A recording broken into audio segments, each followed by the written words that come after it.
회사? 원래 군대야. 이 말이 기분 나쁘신가요? 그런데 생각해보면 상명하복, 보고라인, 계층, 줄 세우기, 지금 다니고 계신 회사랑 뭐가 다르신가요? 대부분의 분들은 회사는 합리적이고 공평한 공간이어야 한다 라고 말씀하십니다. 그러면서 회사에는 꼭 이런 분들이 계시죠. 출근 시간은 칼같이 지키면서 업무 시작은 커피 한 잔 꼭 하고 하시는 분들. 점심시간에 업무를 잡거나 회의를 잡으면 이거 노동법 위반인데 라면서 농담하시는 분들, 퇴근 시간이 되면 알람 맞춰놓은 것처럼 칼같이 퇴근하시면서 고생하세요 하고 사라지는 분들, 연차 쓰는 건 권리라면서 팀 스케줄은 전혀 고려하지 않는 분들, 협업을 요청하면 제 업무가 아닌데요? 라면서 책임을 피하는 분들, 이런 분들 일 잘할 수 있습니다. 근데 조직은 절대 그 사람을 끝까지 갈 사람이라고 생각하지 않습니다. 왜 그럴까요? 왜 조직은 일 잘하는 개인주의자들을 끝내 끌어올리지 않을까요? 이 이야기가 불편하시다면 아직도 동화 속에 살고 계신 건 아닐까 생각해 볼 필요가 있습니다. 왜 회사는 결국 군대처럼 돌아가고 왜 사람들은 실력보다는 태도, 라인으로 평가받는지 지금부터 그 불편한 진실에 대해서 이야기해 보도록 하겠습니다. 구독, 좋아요 한 번씩 부탁드리고 직장에서 살아남고 싶으신 분들이라면 오늘 이야기 정말 흥미로우실 수 있습니다. 아재 인사이트 시작하겠습니다. 조직은 여러분들 생각과 다르게 논리로 돌아가지 않습니다. 회사에서는 이상한 일들이 자주 일어납니다. 회의에서 정답을 말하는 사람이 오히려 묵살당하고 말없이 눈치만 본 사람이 칭찬받는 경우가 있습니다. 프로젝트 성과를 A팀장이 다 냈는데 결과 발표 때는 B팀장이 박수를 받습니다. 왜 그럴까요? 조직은 애초에 논리로 돌아가는 집단이 아니기 때문입니다. 회사라는 공간이 일하는 장소이긴 하지만 그보다 먼저 사람들이 생존하는 집단입니다. 그래서 논리보다 중요한 게 있습니다. 바로 관계와 이 위치입니다. 인간은 150명 이상의 집단이 되면 개개인을 기억할 수 없고 그 대신 서열과 질서로 상대를 분류하기 시작한다고 합니다. 이게 바로 사바나의 법칙이라고 합니다. 우리가 원시시대 초원에서 살아남기 위해 본능적으로 발달시킨 사회적 생존 전략이죠. 쟤는 누구 편이지? 쟤가 나보다 위야 아래야? 지금 저 말이 저 자리에서 나와도 되는 말이야? 이 질문은 논리의 문제가 아니라 논리 이전에 존재하는 서열과 맥락의 문제입니다. 회의에서 의견을 낼 때 사람들은 내용보다는 그 메신저가 가지고 있는 태도를 가장 먼저 봅니다. 누가 먼저 말했는가? 그 사람이 지금 말해도 되는 위치인가? 왜 이 타이밍에 말을 하는가? 말투가 위협적이진 않은가? 그걸 놓치면 아무리 옳은 말을 해도 불편한 소리가 되고 맙니다. 조직은 옳고 그름을 따지는 공간이 아니라 누구와 함께 할지를 결정하는 곳입니다. 그래서 사람들은 진실보다는 안정된 구조를 택하는 거고 논리보다는 편안한 동맹을 지지하는 겁니다. 이게 바로 실력이 있어 보이는데 인정 못 받는 상사들이 있는 거고 논리적으로 말했는데도 괜히 나서네 저 사람이라는 소리를 듣는 이유입니다. 조직은 처음부터 원시시대부터 그런 곳이었습니다. 우리는 조직에서 업무 성과로만 평가를 받는다고 생각합니다. 결국 조직에서 평가받는 건 태도입니다. 일 잘하는 사람은 너무 많습니다. 하지만 끝까지 살아남는 사람, 윗사람에게 끌어올려지는 사람은 태도가 좋은 사람입니다. 실력은 사실 언제든지 대체 가능합니다. 하지만 태도는 그 사람을 같이 일하고 싶은 사람으로 만듭니다. 조직은 일을 잘하는 사람보다 문제를 일으키지 않는 사람, 위아래로 튀지 않는 사람을 원합니다. 매번 회의에서 일을 잘하지만 시큰둥한 얼굴로 앉아있는 사람, 일을 잘하기 때문에 피드백을 받으면 표정부터 굳는 사람, 이 말은 네라고 하지만 눈빛은 나한테 뭐라고 그러네? 라는 사람, 협업 중에 자기 역할 이상은 절대 하지 않으려는 사람, 일이 몰리면 표정부터 굳고 분위기를 다운시키는 사람.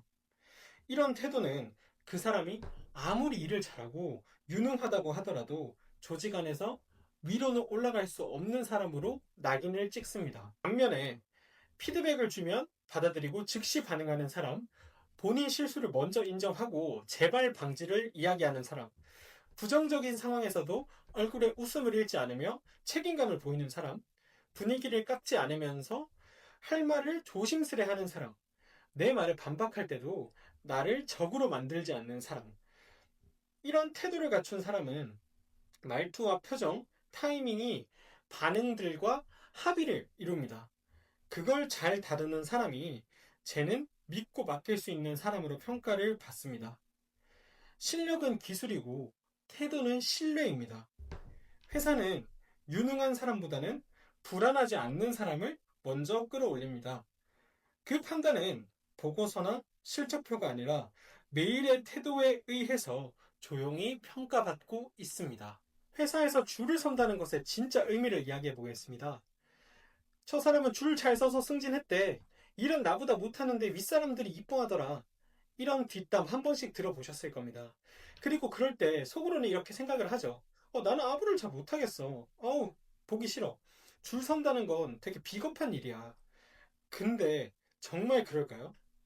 우리가 흔히 말하는 라인은 단순한 아부나 비비 맞추기가 아닙니다. 라인을 탄다는 것, 줄을 선다는 것은 조직이 가진 흐름과 질서를 인식하고 그 안에서 내가 어디에 위치해야 하는지를 이해하고 있다는 뜻입니다. 상사보다 데이터를 더 신뢰하고 의견을 상사에게 직설적으로 말하는 사람, 보고 순서를 무시하고 나의 윗 상사한테 다이렉트로 연락하는 사람, 조직이 내 힘의 구조를 이해하지 못하고 이게 맞다라는 생각을 가지고 정면으로 돌파하는 사람, 회의 시간에 내 말이 맞기 때문에 그건 아닙니다 라고 직설적으로 말하는 사람, 누구 편도 아닌 중립, 실질적으로 아무 편도 아닌 사람, 이런 사람은 사실 독립적인 사람이 아니라 조직 입장에서는 통제 불가능한 개인주의자가 됩니다. 줄을 안 서는 사람은 불이익을 당하는 것이 아니라 나도 모르게 조직에서 떠밀리고 있는 겁니다. 라인을 탄다는 말은 권력에 붙으라는 말이 아닙니다. 흐름을 읽고 조직 내에서 파열음을 피하는 것을 익히라는 뜻입니다. 조직은 당신이 낸 성과로 당신을 평가할까요? 아닙니다. 조직은 결국 기억으로 평가합니다. 회사에서의 평가는 냉정할까요? 아니요. 오히려 지극히 감정적이고 기억 중심적입니다. 우리는 늘 말합니다. 성과로만 평가받고 싶다. 객관적으로 나를 좀 봐달라. 하지만 현실은 다릅니다. 조직은 당신이 낸 성과표로 곡과 이력으로 판단하지 않습니다. 기억에 남는 모습으로 판단합니다. 왜냐고요? 상사는 일일이 모든 구성원의 성과를 데이터처럼 기억할 수가 없습니다. 대신 그 사람을 대표하는 장면, 그 사람을 대표하는 사건, 그 사람을 대표하는 이미지로 그 사람을 평가하고 그게 쌓여서 그 사람의 평판이 됩니다. 회의 때 무표정하게 앉아있던 모습, 작은 일에 투덜거리던 말투, 바쁜데 먼저 나를 도와주겠다고 말했던 선의, 피드백에 진심으로 감사합니다 라고 이야기했던 장면, 회식 자리에서 분위기를 따뜻하고 재밌게 만든 한마디, 이런 것이 한 사람의 성과보다 오래 기억됩니다. 회사는 유능한 사람보다는 평판이 좋은 사람을 먼저 끌어올립니다. 그리고 이 평판은 보고서나 실적표가 아니라 매일의 태도에서 조용히 쌓이고 있습니다. 오늘 영상의 핵심, 왜 회사 조직은 결국에 군대 조직처럼 돌아가는가에 대해서 말씀드리도록 하겠습니다. 왜 회사가 꼭 위계적으로 굴러가야 할까? 수평적이고 자유로운 조직은 안 되나? 좋은 질문일 수 있습니다. 그리고 답은 의외로 간단합니다. 인간은 수평적 관계에 적합하지 않다.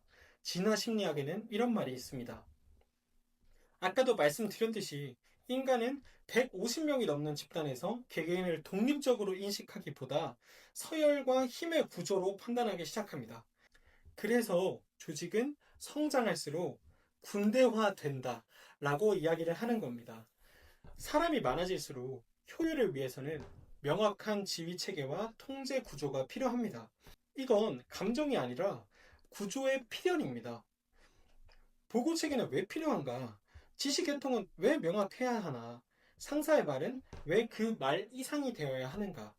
그건 회사가 불합리하고 공정하지 않기 때문이 아니라 사람이 그렇게 진화했기 때문입니다. 결국 수평적인 조직에서 출발한 회사도 사람이 많아질수록 군대처럼 질서를 갖춘 구조로 바뀔 수밖에 없습니다.